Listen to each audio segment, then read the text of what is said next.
ప్రియమైనటువంటి సహోదరి సహోదరులందరికీ ప్రేమపూర్వక వందనాలు. దేవుడు మనల్ని ప్రేమించి మరొక సంఘ ప్రార్థనలో మనమంతా ఆయన సన్నిధిలో ఆయన వాక్యాన్ని ధ్యానించుకొని కొంత సమయం ప్రార్థన చేస్తున్నందుకే దేవుడు మరొక సమయాన్ని మనకందరికి ఇచ్చాడు. ప్రార్థన చేసుకునే యొక్క కార్యక్రమాన్ని ప్రారంభించుకుందాం. మోకరించండి. ప్రేమల తండ్రి, కృపగల మహారాజా క్రీస్తు ప్రభు, మీకు వందనాలు. మీ దాసులు మమ్మల్ని ప్రేమించి ప్రభా మీరు చుట్టి రక్షణ పడి వందనాలు. ఒకప్పుడు పాపలున్న మమ్మల్ని జ్ఞాపకం చేసుకుని ప్రేమించి మా పాపశిక్ష యావత్తు మీ కుమారుడి మరణం ద్వారా ప్రభా తీసివేసి ఆ రక్తం ద్వారా కడిగి మీ బిడ్డగా చేసుకున్నారు. రక్షించిన నాటి నుంచి నేటి వరకు కాపాడుతున్నారు. ప్రతి ఒక్క పరిస్థితిలో చాలా జడుగా ఉంటూ మమ్మల్ని నడిపిస్తున్న దాంట్లో దాసు తెలుస్తుంది తండ్రి. ప్రభా ఇదిగా ప్రభా మేము ఆ పరము చేరే వరకు ప్రభా ఈ లోకంలో జీవించగలం ఆత్మీయంగా మేము మీ సెల్లో అని ప్రభా ఆత్మీయతలో జీవించేందుకే మీరు ఇచ్చినటువంటి ధర్మశాస్త్రాన్ని బట్టి, మందిరం బట్టి, సేవకులను బట్టి, సహోదరులను బట్టి, సహవాసాన్ని బట్టి మీకు వందనాలయ్యా. ప్రభా మరి కొంతసేపు ప్రార్థన గడిపేందుకు మీరు ఇచ్చిన సంఘ ప్రార్థన వందనాలు. పాటలో సహాయం చేయండి. ఆయన వర్తమానంలో కూడా ప్రభా మీ కృపలో జ్ఞాపకం చేసుకుని నడిపించండి.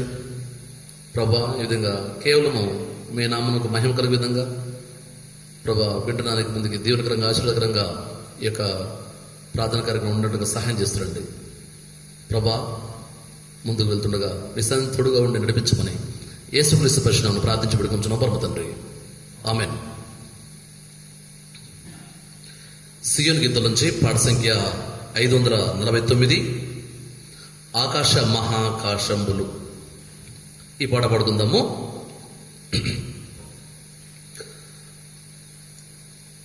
ఆకాశ మహాకాశంబులు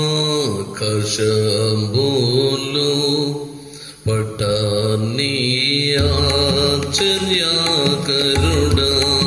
ఆకాశ మహాకాశంబులు పట్టని ఆశ్చర్యకరుడా, కృపా చూపి నిబంధనను నెరవేర్చి నా ఉపకారి, కృపా చూపి నిబంధనను నెరవేర్చి నా ఉపకారి, కాపాడితివి నడిపితివి, కాపాడితివి నడిపితివి, నీ ఇంటికి మమ్ములను, నీ ఇంటికి మమ్ములను, ఆకాశ మహాకాశంబులు పట్టని ఆశ్చర్యకరుడా, ఆకాశ మహాకాశంబులు పట్టని ఆశ్చర్యకరుడా, నీ దాసునికి నీ ప్రజలకు నీ క్షమాను కనుపరచు, నీ దాసునికి నీ ప్రజలకు నీ క్షమాను కనుపరచు, నీదు కల్వారి రక్తమున, నీదు కల్వారి రక్తమున నీవే కడుగు కరుణమయ, నీవే కడుగు కరుణమయ, ఆకాశ మహాకాశంబులు పట్టని ఆశ్చర్యకరుడా, ఆకాశ మహాకాశంబులు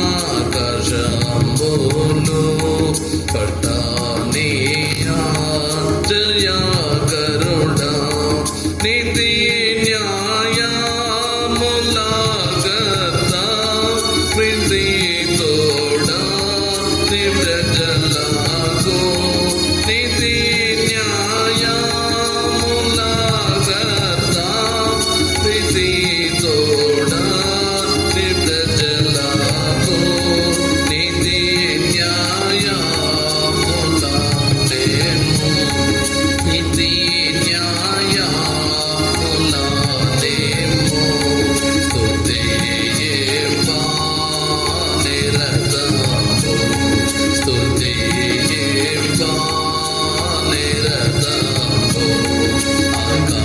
మహాకాశములు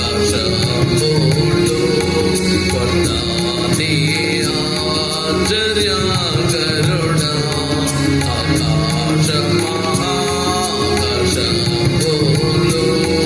కొట్టాలి ఆశ్చర్యకరుడా. రాజులనుగా యాజకులనుగా మమ్ము చేసిన మహారాజా. రాజులనుగా యాజకులనుగా మమ్ము చేసిన మహారాజా. విజయమేమో మా విజయుడా. విజయమేమో మా విజయుడా. నిజమైన నీ ప్రజలకు, నిజమైన నీ ప్రజలకు ఆకాశ మహాకాశములు కట్టాలి ఆశ్చర్యకరుడా. ఆకాశ మహాకాశములు కట్టాలి ఆశ్చర్యకరుడా. కరువు తెగులు కష్ట నష్టములు వర్షాలేమి పురుగు బాధలు. కరువు తెగులు కష్ట నష్టములు వర్షాలేమి పురుగు బాధలు. కరుణ చూపి విడిపించి, కరుణ చూపి విడిపించి ఉరివేచు మమ్ములను. ఉరివేచు మమ్ములను. ఆకాశ మహాకాశములు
పరిశుద్ధ గ్రంథం నుంచి మరి కొన్ని లేఖన భాగాలు చూసుకుని ప్రార్థనలకు వెళ్దాము. మరి లేఖన భాగాల కొరకై పరిశుద్ధ గ్రంథం నుంచి ఆదికాండము 4వ అధ్యాయము 8 నుంచి మరి 15 వచనాల వరకు కలిసి చదువుకుందాము. ఆదికాండము 4వ అధ్యాయము 8 నుంచి 15 వచనాలు కలిసి చదువుకుందాం. కయ్యను తన తమ్ముడైన హేబెలుతో మాట్లాడను. వారు పొలంలో ఉన్నప్పుడు కయ్యను తన తమ్ముడైన హేబెలు మీద పడి అతన్ని చంపెను. యెహోవా, నీ తమ్ముడైన హేబెలు ఎక్కడున్నాడని కయ్యనుడగా అతడు, నేను ఎరుగను, నా తమ్మునికి నేను కావలవాడనా అనను. అప్పుడు ఆయన, నీవు చేసిన పని ఏమిటి? నీ తమ్ముని రక్తము యొక్క స్వరము నేలలో నుండి నాకు మొరపెట్టుచున్నది. కావున నీ తమ్ముని రక్తమును నీ చేతి నుండి పుచ్చుకొనుటకు నోరు తెరిచిన ఈ నేల మీద ఉండకుండా నీవు శపింపబడిన వాడవు. నీవు నేలను సేదపరచినప్పుడు అది తన సారము ఇక మీద నీకు ఇయ్యదు. నీవు భూమి మీద దిగులు పడుచు దేశ దిమ్మరువై యుందువలను. అందుకు కయ్యను, నా దోష శిక్ష నేను భరింపలేనంత గొప్పది. నేడు ఈ ప్రదేశంలో నన్ను వెళ్ళగొట్టితివి. నీ సన్నిధికి రాకుండా వెలివేయబడి దిగులు పడుచు భూమి మీద దేశ దిమ్మరునై ఉందును. కావున నన్ను కనుగొన వాడెవడో వాడు నన్ను చంపునని యెహోవా అనను. అందుకు యెహోవా అతనితో, కాబట్టి ఎవడైనాను కయ్యను చంపినలా వానికి ప్రతిదిన 700 కలుగునను. మరి ఎవడైనాను కయ్యను కనుగొని అతనిని చంపక ఉండనట్లు యెహోవా అతనికి ఒక గుర్తు వేసింది. ప్రభు సహాయతము చిన్న ప్రార్థన చేసుకుందాము. మోకరించండి. ప్రేమగల తండ్రి, కృపగల మహారాజా క్రీస్తు ప్రభు, మీకు వందనాలు. ఇప్పటివరకు పాట ద్వారా మిమ్మల్ని మహిమపరిచినంత మాకు ఇచ్చిన మీ ప్రేమంతటిని బట్టి వందనాలు, స్తోత్రాలు చెల్లిస్తున్నాం దేవా. నాయన, మరి మీ సన్నిధిలో ప్రార్థించక పూర్వం ప్రభా మీ యొక్క గ్రంథంలోని లేఖన భాగాలు కొన్ని ధ్యానించుకోవడానికి సహాయం చేస్తురండి. ఆదికాండము 4వ అధ్యాయం ద్వారా ప్రభా ముందుకు నడిపించండి దేవా. నిలబడుతున్న మీ దాసుండి నేను అయోగ్యుని ప్రభా, వింటున్న వారి కంటే శ్రేష్టమైనవనేమి కాదు, బలహీనని జ్ఞాపకం చేసుకోండి. కేవలము మీ నోటికి బోరగా మాత్రం నన్ను వాడుకుంటారండి. నా సొంత ఆలోచన జ్ఞానం తీసివేసి ప్రభా మీ ప్రసమైన జ్ఞానంతో నింపండి. నన్ను ముందుకు నడిపించండి. కేవలం మీ మీద ఆధారపడుతుండగా సహాయం చేస్తున్నామని యేసుక్రీస్తు పరిశుద్ధ ప్రార్థించి పెడుకుంటున్నాం పరమ తండ్రి, ఆమేన్.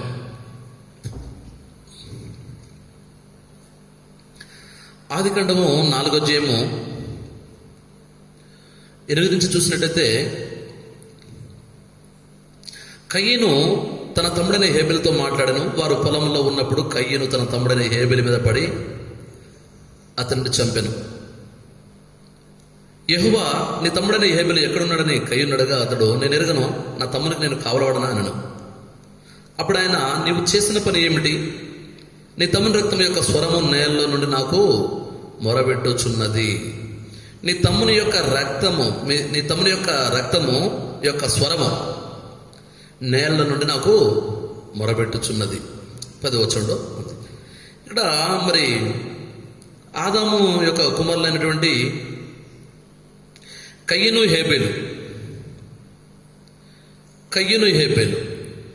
ఈ కయ్యను హేబెల్లో మరి ఇక్కడ సందర్భం ఏంటంటే, హేబెలుని తన అన్నైనటువంటి కయ్యను మరి చంపిన పరిస్థితి. యెహోవా అడుగుతున్నాడు కయ్యన్ని, నీ తమ్ముడైన హేబెలు ఎక్కడున్నాడని. కయ్యను అంటున్నాడు, నేను ఎరగను, నా తమ్మునికి నేను కావలవాడను అంటున్నాడు. అప్పుడు దేవుడు అంటున్నాడు, నీ తమ్ముని రక్తం యొక్క స్వరము నేలలో నుండి నాకు మొరబెట్టుచున్నది. ఇప్పుడు రక్తం ఏం చేస్తుందట? రక్తము అంటే మరి ధర్మశాస్త్రంలో చూసినట్టయితే రక్తము అంటే ప్రాణము. రక్తము ప్రాణానికి ఆధారము రక్తము. ఇప్పుడు హేబెలు యొక్క రక్తము, ఆ రక్తముకి ఇప్పుడు ఒక స్వరం కూడా ఉంది. ఇక్కడ చూసినట్టయితే నీ తమ్ముని రక్తం యొక్క స్వరము, రక్తానికి స్వరం ఉంది. ఆ స్వరం ఏం చేస్తుందంటే మొరపెడతా ఉంది, దేవుడికి మొరపెడుతుంది. నీ తమ్ముని రక్తం యొక్క స్వరము నేలలో నాకు మొరపెట్టుచున్నది. రక్తమునికి స్వరం ఉంది, ఆ స్వరం మొరపెడతా ఉంది. మరి హేబెలు చనిపోయినా కూడా రక్తం యొక్క స్వరము మొరపెట్టుచున్నది అని ధర్మశాస్త్రంలో రాపించబడింది. ఇప్పుడు చనిపోయిన స్థితిలో ఉన్నటువంటి హేబెలు బ్రతికలేడు, చనిపోయాడు. మరి ఎలాంటి పరిస్థితులు మొరపెడుతున్నాడు అంటే, చనిపోయినటువంటి పరిస్థితి, చనిపోయిన తర్వాత రక్తం యొక్క స్వరము మరి మొరపెడతా ఉంది. మరి చనిపోయిన తర్వాత రక్తమే కూడా మొరపెడుతుందా? దీన్ని బట్టి చూసినట్టయితే హేబెల్ రక్తమే ప్రార్థన రక్తం. ప్రార్థన అనేది ఆయన రక్తంలోనే ఉందేమో అనిపిస్తోంది. హేబెల్ యొక్క రక్తము మరి రక్తం యొక్క స్వరం మొరపెడుతుందంటే ఆయన ఎంత ప్రార్థనా వీరుడు, ప్రార్థన విషయంలో మరి ఎంత పట్టుదలగా ఉన్నాడన్న సంగతి అర్థమవుతా ఉంది. ఆయన రక్తమే ప్రార్థన రక్తం. ప్రార్థన అనేది ఆయన బ్లడ్లోనే ఉంది. లోకంలో చాలామంది కొన్ని విజయాలు సాధించినప్పుడు రకరకాల అలాంటి ఆ విద్య అనేది నా బ్లడ్లోనే ఉంది అంటారు. ఏదైతే ఏ విషయాల్లో అయితే వాళ్ళు ప్రవీణ్యంగా ఉన్నారో ఆ ప్రవీణ్యత మా రక్తంలోనే ఉంది, మా వంశంలోనే ఉంది అని చెప్పేసి అంటూ ఉంటారు. ఇక్కడ చూసినట్టయితే ప్రార్థన అనేది హేబెల్ యొక్క రక్తంలోనే ఉంది. ప్రార్థన వీరుడు హేబెలు. ఒక విషయం చెప్పాలంటే ప్రార్థన వీరుడు హేబెలు.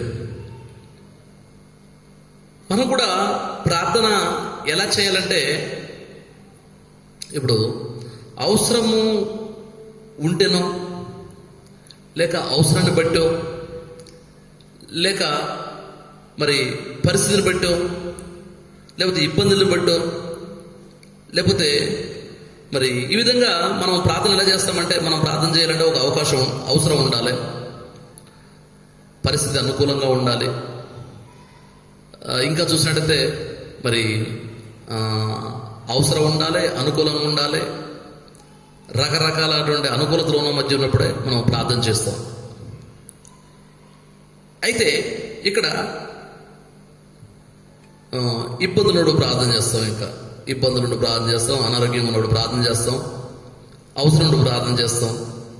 మన ప్రార్థన విధానం ఎక్కువ శ్రద్ధలాగా ఉంటుంది. అయితే ఇక్కడ హేబెల్ యొక్క రక్తం యొక్క స్వరం మొరపెడుతుంది అంటే తన పరిస్థితి, చనిపోయిన పరిస్థితిలో హేబెల్ ఉన్నాడు.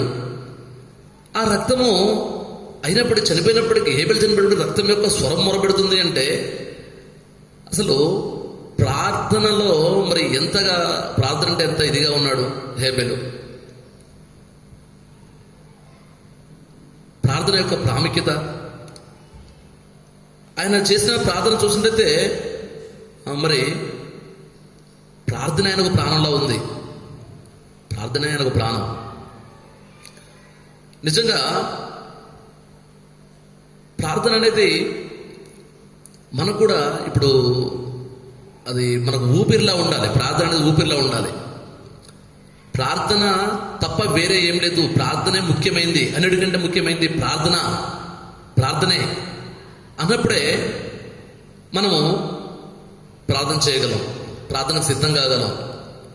ఆసక్తితో కూడిన ప్రార్థన చేయాలి అంటే ప్రార్థనకు అధిక ప్రాముఖ్యత ఇవ్వాలి.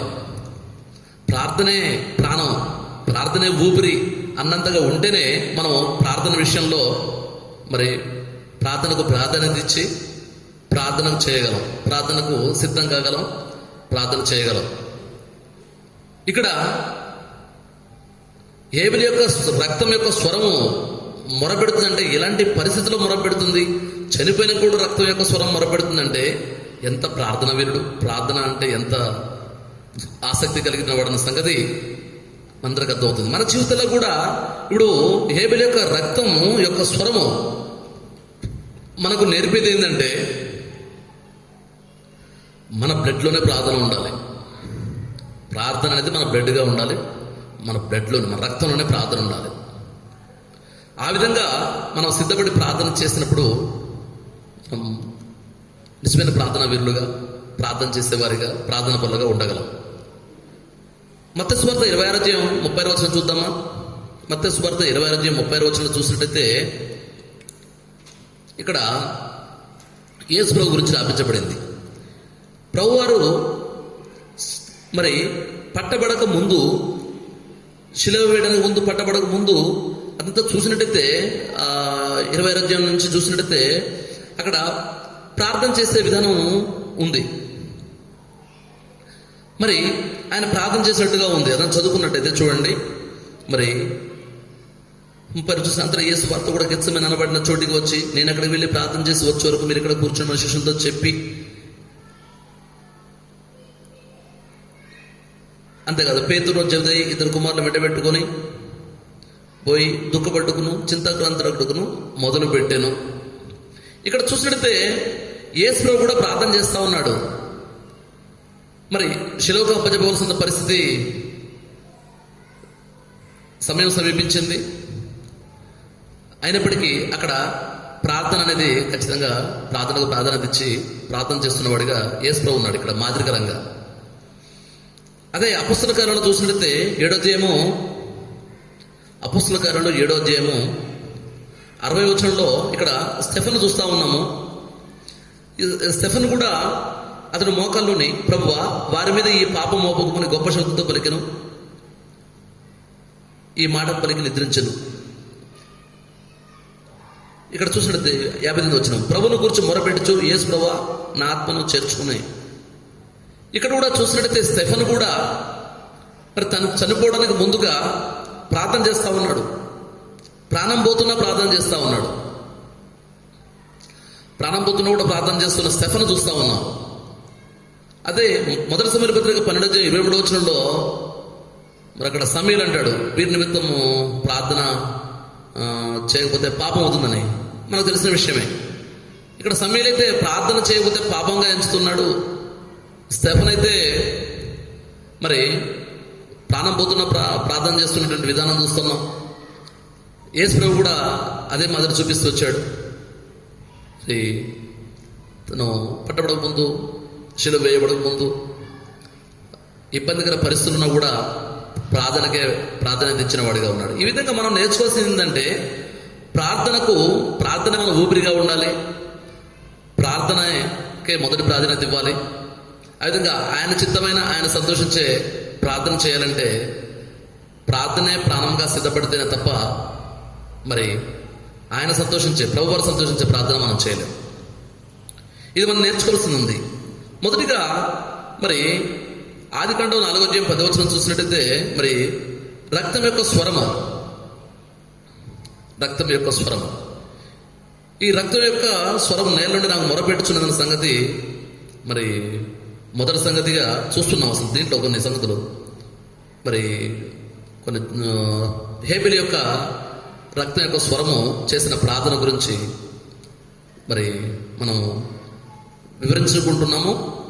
మొదటిగా మరి ఏ విధంగా మొరపెట్టింది అన్న సంగతి చూసుకున్నాం. ఇక రెండవదిగా ఆదికాండము 4వ అధ్యాయం 10వ వచనం, అదే దానిలోనే ఇంకోటి చూద్దాం. ఇంకా ఏ విధంగా మొరపెట్టింది హేబెల్ రక్తాన్ని చూద్దాం. మొత్తంగా ఒక 5 చూసుకుంటున్నాం. 5 అంశాలు మొదటి అంశంగా చూసుకున్నాం. ఒకటి, అదే ఆదికాండ 4వ అధ్యాయం 10వ వచనంలో, నీ తమ్ముని రక్తం యొక్క స్వరము నేల నుండి నాకు మొరపెట్టుచున్నది అన్న విషయాన్ని మళ్ళీ చూద్దాం. నీ తమ్ముని రక్తం యొక్క స్వరం నేల నుండి నాకు మొరపెట్టుచున్నది. ఇక్కడ నాకు మొరపెట్టుచున్నది అనేది చూసినట్లయితే ఇది ఒక రెండో అంశం చూసుకుందాం. ఈ 2 అంశాల్లో నాకు మొరపెట్టుచున్నది అన్న సంగతి చూసినట్లయితే, ఈ రక్తానికి ఎవరికి మొరపెట్టాలో తెలుసు. ఈ రక్తానికి ఎవరికి మొరపెట్టాలో తెలుసు. ఇక్కడ నాకు మాత్రమే నాకు మొరపెట్టుచున్నది అని ఉంది. నాకు మొరపెట్టుచున్నది, ఇంకెవరు లేరు. ఒక 4 ఉన్న చోట ఏదైనా ఇవ్వాల్సిన విషయం వచ్చినట్టయితే ఇది నాకు ఇవ్వాలనే విషయం వస్తుంది. అయితే ఒకలే ఉంటే నాకు ఇవ్వాలనే లేదు, ఒక్కరు ఉన్నారు కాబట్టి ఇచ్చేది ఒక్కరికే కాబట్టి, అక్కడ వేరే ఎవరు లేరు కాబట్టి ఇవ్వాలని చెప్పొచ్చు. కానీ నాకు మొర పెట్టొచ్చున్నది అంటే మొర ఎవరికి పెట్టాలన్న సంగతి ఇక్కడ రకరకాల మొరలు ఉండొచ్చు, రకరకాల వ్యక్తులకు మొరలు పెట్టుకోవచ్చు, అక్కడ అనేక ఉండొచ్చు మొరలు పెట్టుకునేందుకు. కానీ ఇక్కడ చనిపోయినటువంటి హేబేలు యొక్క రక్తానికి కూడా తెలుసు ఎవరికి మొరపెట్టాలన్న సంగతి. ఇక్కడ మనం గమనించవలసిన విషయం, చనిపోయినటువంటి హేబేలు యొక్క రక్తానికి కూడా మరి ఆయనకు మాత్రమే మొరపెట్టాలి అన్న సంగతి ఆ రక్తానికి తెలుసు. ఇక్కడ వేరే అవకాశం కూడా తీసుకోలేదు, ఆయనే ఆధారం, ఆయన ఆధారం. ఎవరికి పెట్టాలో ఎవరికి మొరపెట్టాలో వారికే మొరపెడుతుంది ఈ రక్తం. ఇప్పుడు ఒక విషయం గమనించుదాం. హేబేలు చేసిన తప్పేంటి అసలు? ఇక్కడ మనం గమనించినట్టయితే హేబేలు చేసిన తప్పేంటి? నిజంగా హేబేలు ఏ తప్పు చేయలేదు, ఇంకా చక్కగా మరి శ్రేష్టమైనటువంటి తన భాగాన్ని తీసుకొచ్చేసి దేవుడు కనిపించాడు. మరి నీతిమంతుడుగా చక్కగా దేవుడు చెప్పిన విధానంలో దేవుడికి అర్పణ తీసుకొస్తే చనిపోవాలా? మరి ఇక్కడ చనిపోయాడంటే దేవుడి ప్రకారం, ఆజ్ఞల ప్రకారమే మరి తను ప్రవర్తించినటువంటి విధానాన్ని చూస్తున్నాం. మరి అక్కడ ఏది అక్రమం లేదు. అయినప్పటికీ హేబేలు ఎందుకు చనిపోయాడు అనేది చూసినట్టయితే మరి హేబేలు అర్పణ యథార్థంగానే అర్పించాడు. కానీ మరి ఇండైరెక్ట్గా హేబేలు చనిపోవడానికి కారణం దేవుడే. ఎలా అంటే దేవుడికి ఉండే మ్యాండేటరీ దేవుడికి ఉంది. ఏంటంటే మరి బలి ఏ విధంగా అర్పించాలి అన్న సంగతి మరి ఆయనకు ఒక మ్యాండేటరీ ఉంది. అర్పణ ఎలా అర్పించాలన్న సంగతి దేవుడి మ్యాండేటరీ దేవుడికి ఉంది. అయితే మొదట తొలి చూలును తీసుకొచ్చాడు, చక్కగా క్రోవిన వాడిని తీసుకొచ్చాడు. అంత ఆత్మీయంగా దేవుడి పట్ల భక్తి కలిగి మరి దేవుడికి అర్పణ తీసుకొచ్చిన హేబేలు చనిపోవాల్సిన కారణం ఏంటంటే దేవుడే. ఒక విధంగా చూసినట్టయితే ఎలా అంటే ఆయన మ్యాండేటరీ సంగతి మనం పక్కన పెట్టినట్టయితే ఇక్కడ ఇద్దరు కయ్యను హేబేలు ఇద్దరు తీసుకొచ్చారు. కయ్యను హేబేలు ఇద్దరు తీసుకొచ్చారు. ఇక్కడ కయ్యను ఏ విధంగా తీసుకొచ్చేది మనకు అవసరం లేని విషయం. కయ్యను ఇలా తెచ్చడం పక్కన పెట్టినట్టే కయ్యను హేబేలు ఇద్దరు తీసుకొచ్చారు. దేవుని మ్యాండేటరీ ప్రకారం కయ్యను తిరస్కరించాడు, హేబేల్ది అర్పణ తీసుకున్నాడు. ఇక్కడ హేబేలు అర్పణ అంగీకరించాడు, బాగానే ఉంది. ఇప్పుడు అదే కారణం ఏమైందంటే హేబేలు చనిపోవడానికి కారణమైంది. కయ్యను ఎలా తెచ్చడం సంగతి హేబేలుకు సంబంధించిన విషయం. కానీ ఇక్కడ చూసినట్టయితే కయ్యను హేబేలు ఇద్దరిని కంపేర్ చేశాక దేవుడు మరి కయ్యను తిరస్కరించిన సంగతి హేబేలుకు సంబంధం లేదు. కానీ ఆ కారణాన్ని బట్టి కయ్యను హేబేలు చెప్పాడు, హేబేలు చంపడానికి కయ్యను హేబేలు ఇద్దరు అర్పణలు దేవుడు తీసుకొని ఉంటే అక్కడ ఈ చనిపోయే విషయం, చంపే విషయం వచ్చేది కాదు యాక్చువల్గా జనుడిగా ఆలోచించినట్టయితే. అయితే ఇక్కడ చూడండి, మరి ఇద్దరి అర్పణ స్వీకరించిన కారణాన్ని బట్టి హేబేలు మరణానికి ఒక రకంగా దేవుడు కారకుడయ్యాడు. కానీ ప్రాణం పోయినా దేవుడే కావాలంటున్నాడు హేబేలు యొక్క రక్తం కూడా దేవుడికి మొరపెడుతుంది. నిజంగా మన జీవితాల్లో మరి మనం ప్రార్థన చేసే విధానం ఎలా ఉంటుందంటే అనుకూలంగా ఉంటే ప్రార్థన చేస్తాం, మంచి జరిగితే ప్రార్థన చేస్తాము. ఒకవేళ నష్టం జరిగి పూడ్చుకోలేని లోటు లేదా నష్టం వాటిల్తుంది, మనం అనుకున్నట్టు లాభం జరగకపోగా నష్టం జరుగుతుంది, చాలా నష్టపోయాం అనుకోండి, మందిరానికి వస్తామా? కలిసి రాకపోయినా నష్టపోయినా కూడా మందిరానికి వస్తామా? ఇక మందిరం మానేయడం ఇలా చాలా మంది మానేసిన వాళ్ళు ఉన్నారు. కలిసి రావట్లేదని, నష్టపోయిందని, మా ఇంట్లో ఆ విధంగా జరిగింది, ఈ విధంగా జరిగింది, ఏం లాభం లేదు అని చెప్పేసి మానేసే వాళ్ళు చాలా మంది లేకపోలేదు. నిజంగా నష్టపోయిన పరిస్థితిలో దేవుడికి మొరపెట్టేటువంటి ఆత్మీయ విధానం ఉండాలి. ఇక్కడ హేబేలు యొక్క రక్తం ఏం చేస్తుంది తెలుసా? ప్రాణం పోయినా కూడా దేవుడికే మొరపెడతా ఉంది. ఈ పరిస్థితిలో మనం ఉంటే మొరపెట్టగలమా? పరిస్థితి ఎలా ఉన్నా దేవుడికే మొరపెట్టాలి. ఆయన తప్ప మనకు ఎవరున్నారు? అందుకంటే దావీదు కూడా ఉంటాడు కదా, నేను దేవుడి చేతుల్లో పడతానని చెప్పేసి. యెషయా 59 అధ్యాయం 1వ వచనంలో ఒకటి చదువుకుందామా? ఎందుకు మొరపెట్టాలంటే దేవుడు ఎలాంటి దేవుడు అనే సంగతి చూసి ఎందుకు మొరపెట్టాల సంగతి మనం అర్థం చేసుకోగలము. 59 అధ్యాయం 1వ వచనం చూస్తుంది, రక్షింప నేరక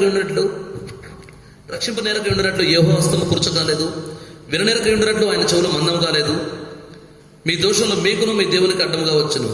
ఓకే, ఇక్కడ రక్షింప నేరక ఉండినట్లు యెహోవా హస్తము కూర్చోకాలేదు, విననేరక ఉండినట్లు ఆయన చెవులు మందం. అంటే ఆయనది రక్షించే హస్తము, ఆయనది మాత్రమే రక్షించే హస్తము. ఆయన వినే చెవులు, మన ప్రార్థన ఆలకించే దేవుడు ఆయన, మన ప్రార్థన వినే దేవుడు ఆయన అన్న సంగతి గుర్తెరగాలి. కీర్తన 45:2లో ఒక మాట ఉంది కదా, ప్రార్థన ఆలకించేవాడా సర్వశైలులు నీ ఎద్దకు వచ్చేదని. సర్వశైలులు ఎందుకు వస్తారంటే ఆయన ప్రార్థన ఆలకించేవాడు కాబట్టి. ప్రార్థన ఆలకించేవాడి దగ్గరికి సర్వశైలులు వస్తారు. ఇక్కడ సర్వశైలులు నీ ఎద్దకు వచ్చెదరు అనే మాట చూసినట్టే సర్వశైలులు అంతా ఆయన దగ్గరికి రావడానికి కారణం ఏంటంటే ఆయన రక్షించే దేవుడు. ఆయన మాత్రమే రక్షించే దేవుడు, ఆయన మాత్రమే కాపాడే దేవుడు.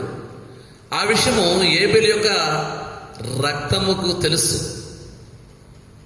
చంపినా పర్లేదు, చచ్చిపోయినా పర్లేదు, ప్రతినా పర్లేదు, లాభమైన నష్టమైన కన్నీరైనా ఏదైనా సరే, ఎలాంటి పరిస్థితి ఉన్నా, సంతోషమైన దుఃఖమైన ఆయనే అన్న సంగతి హేబేలు యొక్క రక్తానికి తెలుసు.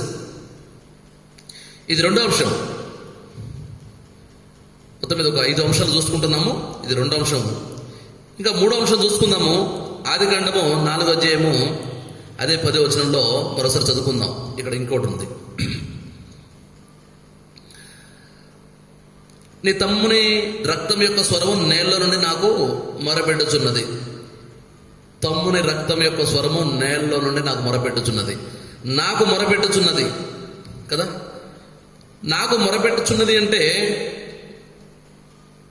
మరి ఎవరికి మొరపెట్టాలో తెలుసుకుంది మొరపెడుతున్నటువంటి ఈశ్వరము. మరి ఏం మొరపెడుతుంటుంది? ఏం మొర అయి ఉంటుంది? చనిపోయాడు, అయిపోయింది, ఇంకేం మొర ఉంటుంది?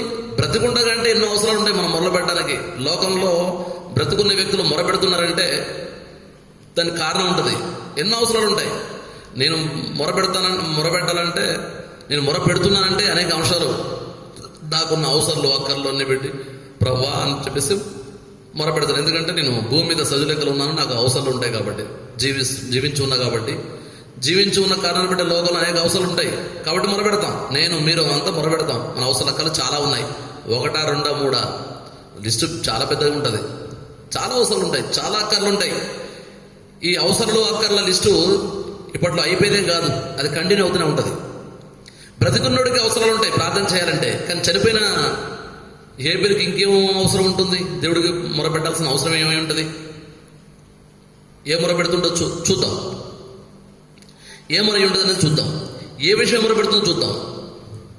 మరి మొర ఎందుకు పెడతామంటే దేవుడు ఏదైనా సహాయం చేస్తేనే మొరపెడతాం. చనిపోయిన ప్రాణపోయిన హేబేలుకి మొర యొక్క అవసరం అయితే ఉండదు, జీవించలేడు కాబట్టి.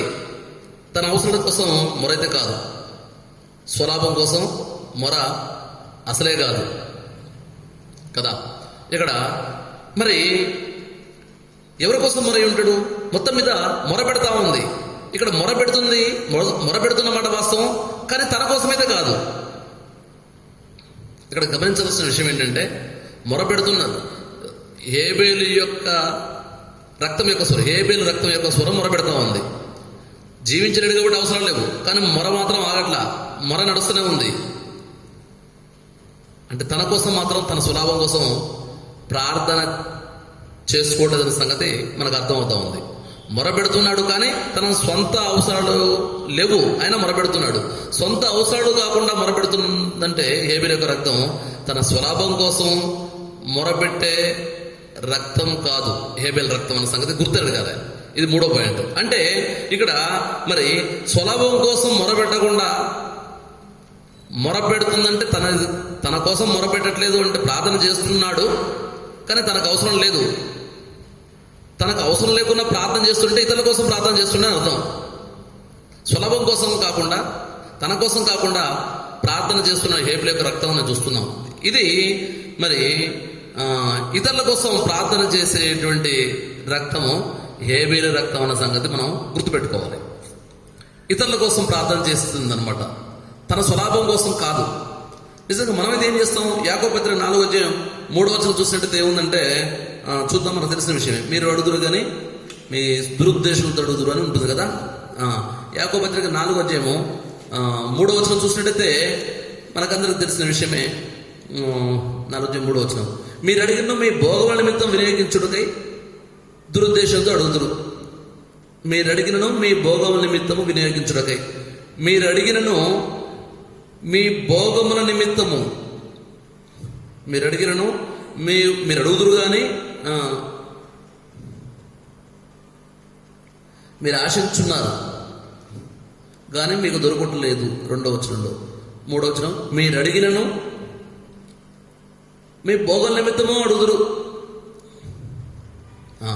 ఇప్పుడు మనం నిజంగానే మనం ప్రార్థన చేస్తున్నామంటే దేనికోసం చేస్తామంటే ప్రార్థన మన కోసమే ప్రార్థన చేసుకుంటాం. అది కామన్. మనం లిస్ట్ పెట్టుకుని ప్రార్థన చేస్తాం. మన అవసరం లెక్కలు ఏమున్నాయో వాటి కోసం ప్రార్థన చేస్తాం.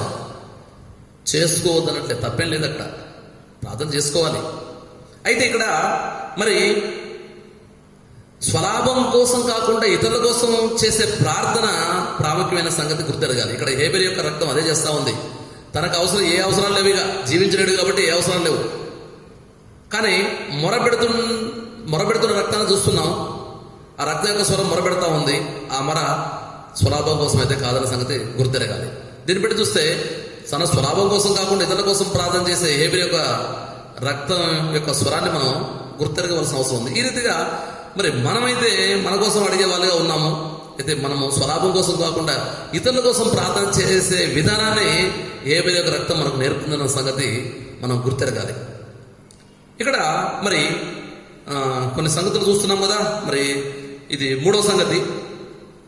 4వ సంగతి చూద్దాం. అదే ఆదికాండం 4వ అధ్యాయం. ఆదికాండం 4వ అధ్యాయం 10వ వచనం మరోసారి చూద్దాం.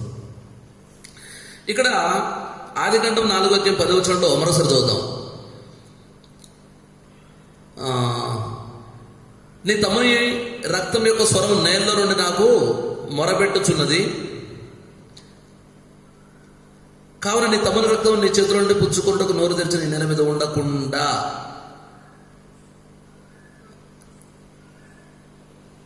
నీవు శపింపబడిన వాడవు. నీవు నేలను సేద్యపరుచినప్పుడు అది తన సారం ఇక మీద నీకు ఇయ్యదు. నీవు భూమి మీద దిగులు పడుచు దేశ దిమ్మురువై యుందువనను. అందుకు కయ్యును, నా దోష శిక్ష నేను భరింపలేనంత గొప్పది. ఇక్కడ చూసినట్టయితే దీనిలో చాలా సంగతి ఉంది. ఇక్కడ ఒక విషయం మనం గమనించాల్సిన విషయం ఏంటంటే 13వ వచనం, అందుకు కయ్యను, నా దోష శిక్ష నేను భరింపలేనంత గొప్పది అంటున్నాడు కయ్యను. ఈ కయ్యను తమ్మును చెప్పాడు. తమ్మును చంపినప్పుడు కారణం ఏంటంటే అసూయతో తమ్ముడి మీద పడి పొలంలో ఎవరు లేని సమయాన్ని చూసి తమ్ముని మీద పడి చంపేశాడు కయ్యను హేబెల్ని. మరి అప్పుడు తప్పు అనిపించలేదు. ఇతను చేసిన పొరపాటు చిన్నదేం కాదు. హత్య చేశాడు. ఒక మనుషుని, తన తమ్మున్నే, వేరెవరిని కూడా తన తమ్మున్నే హత్య చేశాడు. హత్య చేసిన స్థితి చూసినట్టయితే కయ్యను చాలా కోపంతో ఉన్నాడు. అసలు ఎంత ఉందంటే యెహోవాకు యందు నీకు కోపం ఎలా అంటే చాలా కోపంతో ఉన్నాడు. ఒక రకమైన మానీయ పిచ్చి పట్టినటువంటి స్థితిలో, ఒక రకమైన పిచ్చి, చంపేది ఎవరిని, నా తమ్ముడే కదా ఓర్చుకుందాము అన్నటువంటి పరిస్థితిలో కయ్యను లేడు. ఒక రకమైనటువంటి మాన్యతో చేసిన తప్పు కయ్యనుది. అయితే 13వ వచనంలో అంటున్నాడు అదే కయ్యను, నా దోష శిక్ష నేను భరింపలేనంత గొప్పది. ఇప్పుడు తనకు ఆయన అనే మాట ఏంటంటే, నేను చేసిన పొరపాటు నేను భరించలేనంత గొప్పది అని తెలుసుకున్నాడు అంటున్నాడు. ఈ తెలుసుకుందానికి కారణము ఏమై ఉంటుందంటే, అది హేబెలు చేసిన ప్రార్థన అనుకోవచ్చు. ఎందుకు తెలుసా? ఇప్పుడు కయ్యను తప్పు చేశాడు, పొరపాటు చేశాడు. అక్కడ చేసిన పొరపాటు నరహత్య చేశాడు. ఆ నరహత్యకు వచ్చే శిక్ష గొప్పగానే ఉంటుంది. ఇక్కడ దేవుని దృష్టిలో తను చేసిన తప్పుకు శిక్ష అనుభవించాల్సిందే. అయితే మరి తప్పన సంగతి కూడా గ్రహించినటువంటి విధానంలోనే ఉన్నట్టయితే అతనికి ఆ శిక్ష తప్పదు. మరి ఇక్కడ ఆ తప్పును తప్పని తెలుసుకునే విధంగా చేసిందే మరి హేబెలు రక్తం యొక్క స్వరం చేసిన ప్రార్థన అతనికి మరి జ్ఞానోపదేశం అయ్యే విధంగా చేసింది. ఇక్కడ చూద్దాము. మరి బహుశా కయ్యను విషయంలో హేబెలు చేసిన ప్రార్థన బహుశా ఏమంటుందంటే, హేబెలు తన తప్పు తెలుసుకొని క్షమింపడాలని ప్రార్థన చేసి ఉంటాడు. ఎందుకంటే ఈ మొరపెట్టుచున్నది అన్న తర్వాత కయ్యను రియలైజ్ అయినట్టుగా రాసి పెట్టి ఉంది. అంతకుముందు రియలైజ్ అయినట్టుగా లేదు.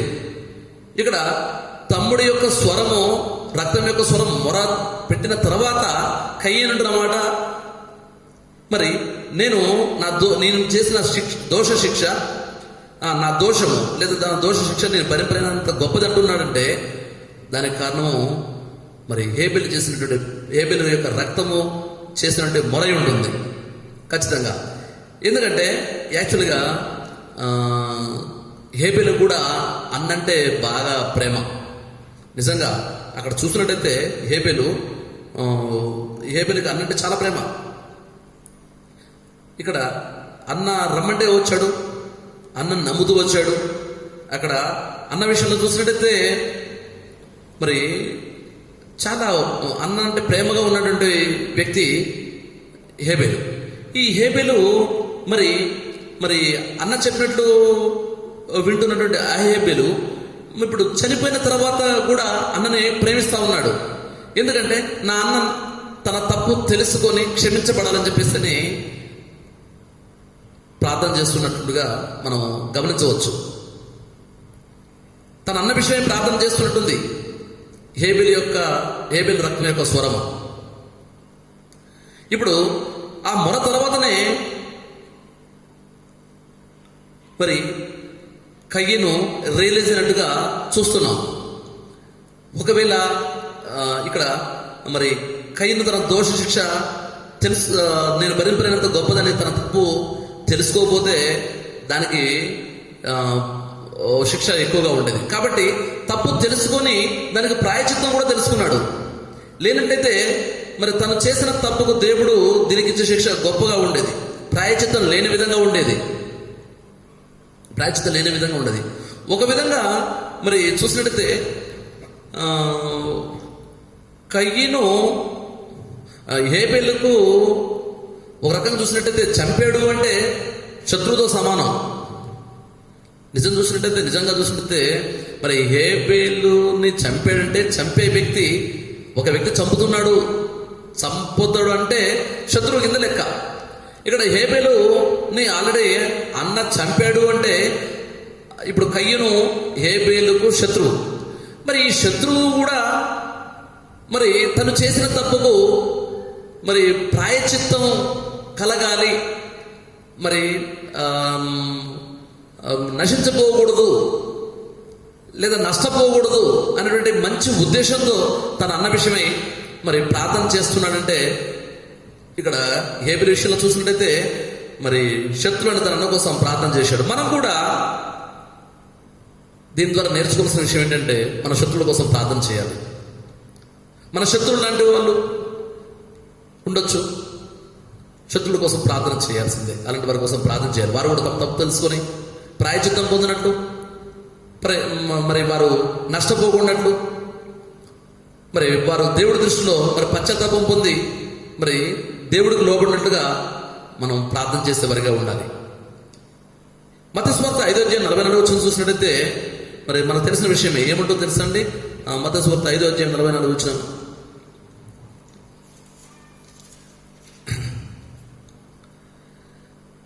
నేను మీతో చెప్పుందేమనగా, మీరు పరలోకమందున్న మీ తండ్రికి కుమారులై ఉన్నట్లు మీ శత్రువులను ప్రేమించుడి, మిమ్మల్ని హింసించు వారి కొరకు ప్రార్థన చేయుడి. మీ శత్రువులు ప్రేమించుడి, మిమ్మల్ని హింసించు వారి కొరకు ప్రార్థన చేయుడి. హేబెలు అలా చేశాడు. మరి ఒక ఆత్మ రియలైజ్ అయ్యే విధంగా మరి కార్యం జరిగింది. నిజంగా చూసినట్టే మరి శత్రువులను కూడా ప్రేమించేటువంటి విధానాన్ని హేబెలు యొక్క రక్తం మనకు నేర్పుతా ఉంది. ఇది 4వ సంగతి. మరి 5వ సంగతి కూడా చూసుకుందాము. 5వ సంగతి చూసుకుందాం. ఇదే ఆదికాండం 4వ అధ్యాయము 15వ వచనం చదువుకుందాం. అందుకు యెహోవా, సరే 18 చూద్దాం. నేడు ఈ ప్రదేశం నన్ను వెళ్ళగొట్టిదివి, నీ సన్నిధికి రాకుండా వెలివేయబడి దిగులు పడచ్చు, భూమి మీద దేశ దిమ్మరణ ఎందును, కావున నన్ను కనుగొనవాడెవడో వాడు నన్ను చంపనని యెహోవాతో అనెను. అందుకు యెహోవా అతనితో, కాబట్టి ఎవడైనా కయ్యను చంపినట్లా వానికి ప్రతిదండన 7 కలుగునను, మరి ఎవడైనా కయ్యను కనుగొని అతన్ని చంపకుండానట్లు యెహోవా అతనికి ఒక గుర్తు వేసెను. ఈ 14వ వచనం చూసినట్టయితే కయ్యను చాలా టెన్షన్ పడుతూ ఉన్నాడు. నన్ను కనుగొన్న వాడెవడో వాడు నన్ను చంపును. అసలు చంపడానికి ఇంకా ఎవరున్నారు అక్కడ? ఎవరు చంపుతారు కయ్యన్ని? కయ్యను చంపడానికి ఇంకెవరు లేరుగా. ఇక్కడ కయ్యను అంతా, ఇక్కడ కయ్యను విధానం కానీ దేవుడి యొక్క విధానం కానీ ఎలా ఉంటుందో కొంచెం కన్ఫ్యూజ్గా ఉంటుంది. చూడండి, ఇక్కడ ఎవడెన్నో కయ్యను చంపినాడు ఎలా, వానికి ప్రతిన 7 కలుగునని దేవుడు అంటా ఉన్నాడు. నన్ను కనుగొని వాడెవడు నన్ను చంపునని కయ్యను అంటా ఉన్నాడు. ఇక్కడ కయ్యను చంపేవారు ఎవరు లేరు. చూసినట్టయితే మరి అయినప్పటికీ కయ్యను అన్న మాట చూసినట్టయితే నన్ను కనుగొన్నవాడు నన్ను చంపుతాడు అంటున్నాడు. అందుకు దేవుడు అంటున్నాడు, ఎవడు కయ్యను చంపిన వల్ల వాడికి, కయ్యను చంపిన వానికి ప్రతింట 7 కలుగును. దేవుడి యొక్క ఉద్దేశం చూసినట్టయితే ఇక్కడ ఆయన కూడా కయ్యను విషయంలో ఎవరో చంపకుండా ఒక రాజముద్ర వేసినట్టుగా ఉంది. కయ్యను చంపేవాడు అక్కడ ఎవరు లేరు. కయ్యను అంటున్నాడు, నన్ను ఎవరు కనుగొంటే నన్ను చంపుతాడు అని చెప్పేసి అంటే, నిన్నెవరు చంపడం లేదు, ఎవరు చంపరు అని చెప్పేసి ఈయన సెక్యూర్ చేస్తా ఉన్నాడు ప్రభువారు. అసలు ఈ కయ్యను ఏమన్నాడు, నేను నా శిక్ష నేను భరింపలేనంత గొప్పది అనేటువంటి విధానంలో ఉన్నటువంటి ఆ కయ్యనుని దేవుడిచ్చే ఎష్యూరెన్స్ ఏంటంటే, అసలు నిన్నెవరనంటే అతనికి 7 కలుగుద్ది, నిన్నెవరన్నా మనుషులు అనడానికి లేదు. జనరల్గా సహజంగా మన్నిస్తే తప్ప నిన్ను చంపేటోడే లేడు అనేటువంటి మాట, ఆ ఇన్సూరెన్స్ దేవుడి దగ్గర చూస్తూ ఉంది. ఇదంతా ఏంటి ఏం చూసినట్టయితే మరి దీనికి కారణం ఇదంతా హేబెలు యొక్క రక్తం యొక్క స్వరం యొక్క మొర. కయ్యను చంపినట్లా మనకి ప్రతిదండ 7 కలుగును అనేటువంటి మాట చూసినట్టయితే చనిపోయినాక కూడా హేబెలు యొక్క రక్తము మొర ద్వారా తన అన్నను కాపాడుకునే విధానం కనపడతా ఉంది. ఇక్కడ తన అన్నను కాపాడుకుంటూనే ఉన్నాడు. తను చంపితే చంపొచ్చు, తొందరపడి చంపాడా, కోపంతో చంపాడా, ఏం జరిగిందో మొత్తానికైతే చంపేశాడు. కానీ తన అన్న మాత్రం మరి రియలైజ్ కావాలి, క్షమించబడాలి, దేవుడి సన్నిధిలో దేవుడి దృష్టిలో మరి మరి ప్రాయశ్చిత్తం పొందాలనేటువంటి ఆరాటమే ఆ రక్తం యొక్క స్వరంలో కనపడతా ఉంది. నిజంగా ఒకవేళ హేబెలు తన అన్నను చంపాలని ప్రార్థన చేసి ఉంటే ఏమయ్యేది? ఇదంతా జరిగేది కాదు. దేవుడు ఇంత మాట్లాడాల్సిన అవసరం లేదు, మనం కూడా ఇంత చెప్పుకోవాల్సిన అవసరం లేదు.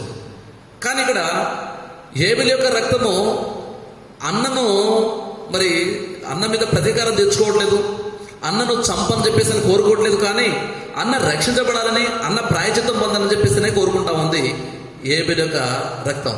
హేబెలు మొరనబట్టే మరి దేవుడు కాదు కదా కయ్యను ఎవరు చంపకుండా కయ్యనుకి ఎష్యూరెన్స్, ఒక భద్రత, ఒక హామీ వచ్చింది. కయ్యను మరణించకుండా జీవించినట్లుగా ప్రార్థన ద్వారా హేబెలు రక్తం మొర చేసింది. ఇక్కడ చూసినట్టయితే ఆయన ద్వారా కానీ, ప్రజల ద్వారా కానీ, ఎవరి ద్వారా కానీ హాని లేకుండా మరి అంత పగడ్బందీగా, అంత భద్రతతో కూడిన హామీ దేవుడే ఇస్తున్నాడంటే హేబెలు రక్తం యొక్క స్వరము చేస్తున్న ప్రార్థన.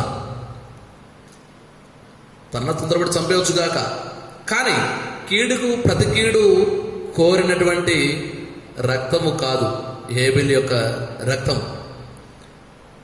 కీడు చేసిన అన్నకు మేలు చేస్తూ వచ్చాడు. చంపిన అన్న చనిపోవాలని చెప్పేసి కోరుకోలేదు, కానీ దేవుడి దృష్టిలో పశ్చాత్తాపం పొంది ప్రాయచిత్తం పొందాలని చూశాడు. ఆ విధంగా ప్రార్థన చేస్తూ వచ్చింది హేబెలు యొక్క రక్తం. మొదటి పేతురు పత్రిక 3వ అధ్యాయము 9వ వచనం చూద్దాము. మొదటి పేతురు 3వ అధ్యాయము 9వ వచనం. ఆశీర్వాదములకు వారసులగుటకు మీరు పిలువబడుతున్నారు గనక కీడుకు ప్రతి కీడైనను దూషణకు ప్రతి దూషణను చేయక దీవించుడి. దీవించుడి స్థానంలో ప్రార్థించుడు అని పెట్టుకుందాం అందాక. సరే, ఇక్కడ 9 మరోసారి చూద్దామా. ఆశీర్వాదములకు వారసులమైన మనం, ఆశీర్వాదానికే వారసులవడానికి పిలువబడ్డ మనం ఆశీర్వించబడాలని చెప్పి దేవుడు కోరుకుంటా ఉన్నాడు. మన కోరిక కూడా మనం ఆశీర్వించబడాలనే.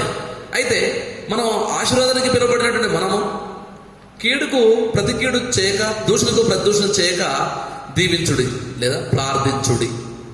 ప్రార్థన చేసేవారు దూషించదు, దీవిస్తుంది. కాబట్టి ఇక్కడ సందర్భాన్ని బట్టి చూసినట్లయితే కీడుకు ప్రతి కీడు చేయక ప్రార్థన చేయవలసిన వారిగా ఉన్నాం. కీడుకు ప్రతి కీడు చేయక, ఒకవేళ మనం తెలిసి తెలియక ఒకవేళ తప్పే చేసి అనుకుందాం, నువ్వు చేసినావా నేను చేసినావు అనుకోవడం కాదు అక్కడ సమస్య. ఒకవేళ పొరపాటు జరిగిందనుకోండి, అప్పుడు ఏం చేస్తా వారి కోసం ప్రార్థన చేయవలసిన వారిగా ఉన్నాం.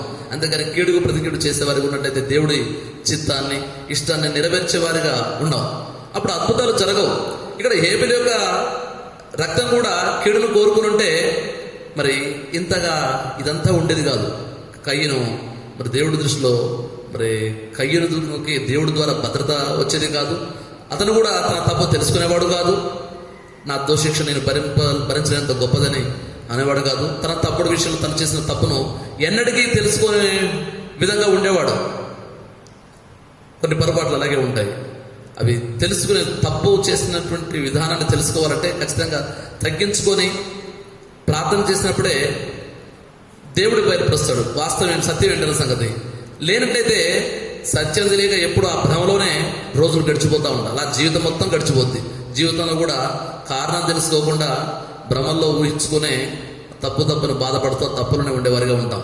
సత్యాన్ని ఎప్పటికీ తెలుసుకోలేం. కాబట్టి ఇక్కడ కీడుకు ప్రతి కీడు చేయక ప్రేమించిన కారణం బట్టి ఇదంతా జరిగింది. ప్రేమతో కూడిన ప్రార్థన, ఆ హేబెలు రక్తం యొక్క స్వరము యొక్క మొర, మరి దాన్ని బట్టి ఇప్పుడు కయ్యేను కూడా మరి దేవుడి యొక్క భద్రతలోకి వచ్చిన విధానం మనం చూస్తా ఉన్నాం.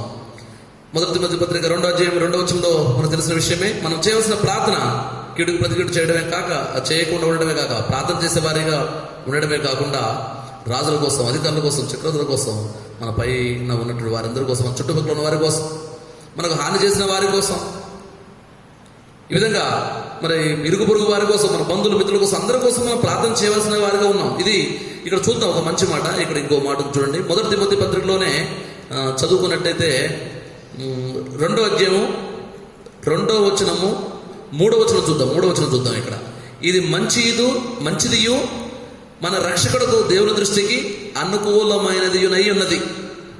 ఈ విధంగా ప్రార్థన చేసేది ఎలా ఉందంట, ఇది మంచిది, అలాగే దేవుడి దృష్టికి అనుకూలమైనది. దేవుడి దృష్టికి అనుకూలమైనది మనం చేయాలి. ఇది 5వ అంశం. ఇవన్నీ చూసినట్టయితే ఈ 5 అంశాలు మనకు మరి ఏం నేర్పుతున్నాయంటే, ఈ ఏబేలు యొక్క రక్తం మనకు ఏం నేర్పుతుంది అంటే, మరి ప్రార్థనే ప్రాణంగా ఉండాలని, మరి రక్తం మొరపెడుతున్న విధానాన్ని మనం మన రక్తంలోనే ప్రార్థన ఉండాలని, మరి ప్రార్థనే ప్రాణంగా ఉండాలని ఏబేలు యొక్క రక్తం నేర్పుతా ఉంది. అంతేకాదు, రెండోది మరి దేవుడికి మాత్రం ప్రార్థన చేసినటువంటి ఏబేలు రక్తం చూస్తున్నాం. దేవుడికి ప్రార్థన చేయని సంగతి మరి ఏబేలు రక్తం మనం నేర్పుతా ఉంది.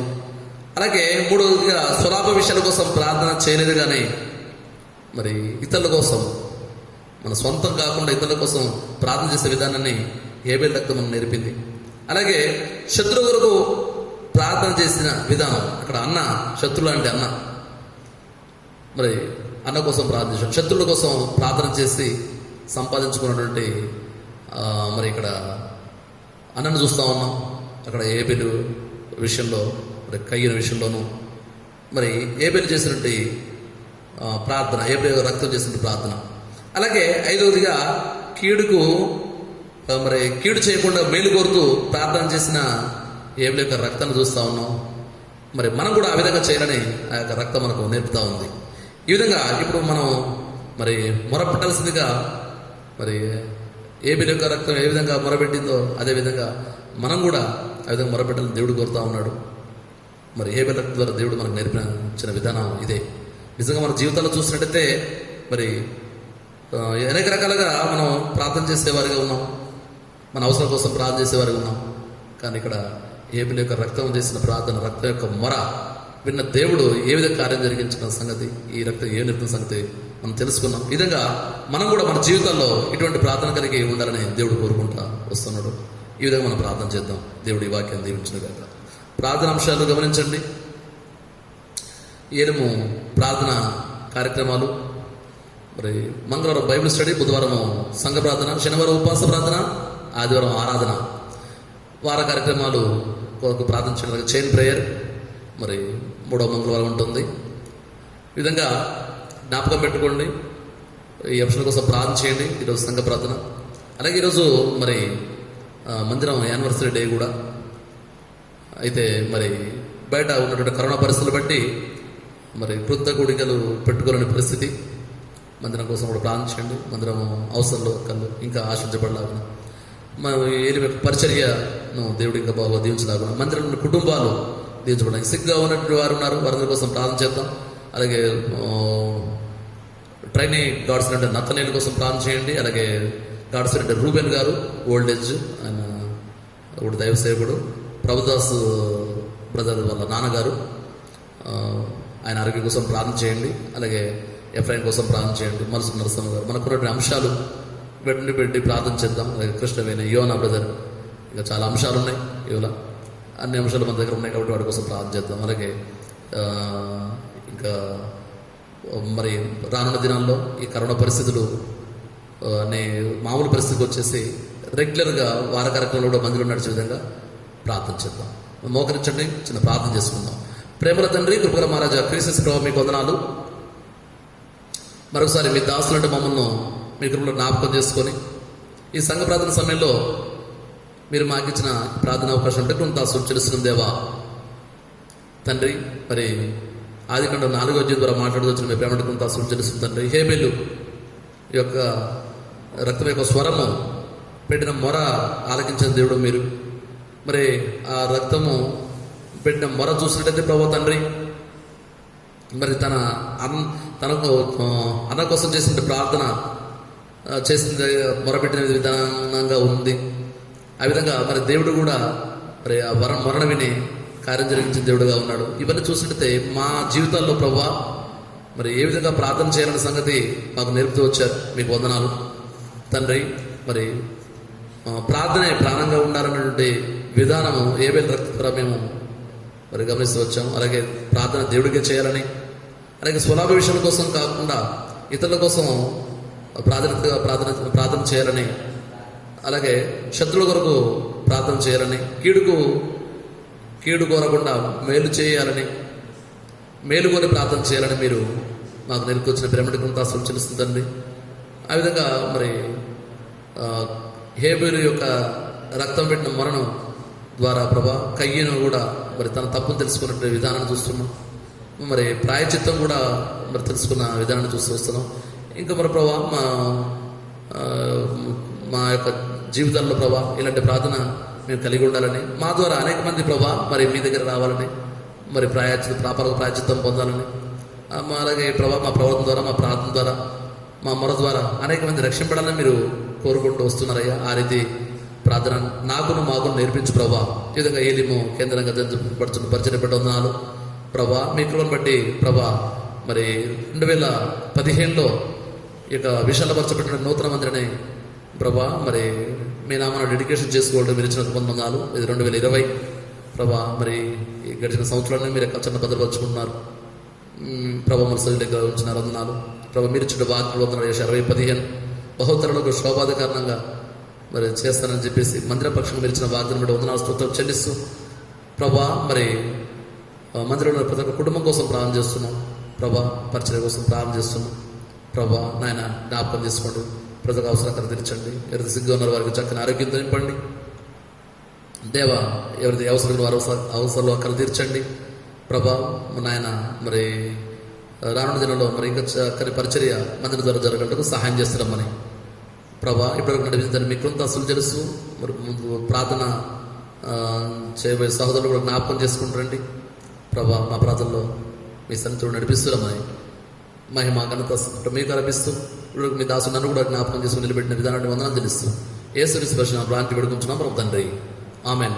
మన తండ్రి దేవుని ప్రేమ, కుమారుడైన యేసుక్రీస్తు కృప, పరిశుద్ధాత్మ అన్యోన్య సహవాసం ఇక్కడ చేరడం మనకు యూట్యూబ్ ద్వారా చూస్తున్న వరకు సకల పరిశుద్ధులకు సదాకాలం తోడండి నడిపించును గాక. ఆమెన్. Praise the lord.